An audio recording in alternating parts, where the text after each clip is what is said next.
Go ahead. Okay, my name's Tori and my group did simple fracture.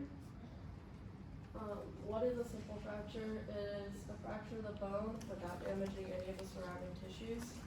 And it also does not break the skin. The bone breaks cleanly and like I said, it does not penetrate tissue or any of the skin. So in this picture, as you can see right there, it stayed like inside, stayed like not together, it still broke, but it didn't penetrate the skin like it did in the compound fracture. How does it occur? It occurs when a force that is stronger than the bone itself is applied to the bone. It can occur from falls, trauma, or a direct blow to the bone, but most are caused from accidents and falls. Symptoms and assessments. It's important to assess the following. If there is any swelling or bruising over a bone, there is a deformity of an arm or leg, there is pain in the injured area that is worsened when pressure is applied to it, an inability to bear weight on the affected part, and loss of function to the area.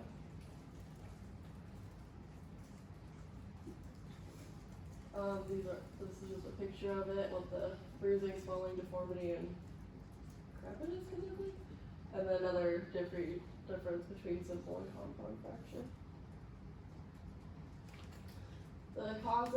The most common causes of fractures are sport injuries, car accidents, falls, and osteoporosis. Any activity or incident that imposes high force and great impact on a bone can fracture it. And as we get older, we are more susceptible to fracture because our bones get weaker and weaker. With a simple fracture, nothing pierces the skin. So the amount of force that was applied to the bone was less severe. Diagnosis. In order to confirm if the bone is broken, an x-ray is used. It also helps find any loose bone fragments that could be around where it broke. And other diseases of the bone can show up on an x-ray like osteoporosis, Paget's disease, or compression fractures. And a FRAX tool has been made to predict risk of fractures. It can predict the probability of a major fracture over the next 10 years. And then if nothing shows up on an x-ray, your physician or surgeon may want to do an MRI or CT.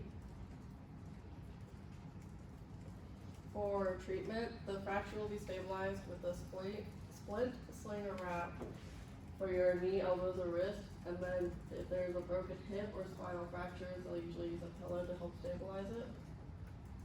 If you are in good health, they will do surgery within 1 to 3 days, but if you're weaker, they want to wait till you get stronger, so they're going to wait a little longer for surgery.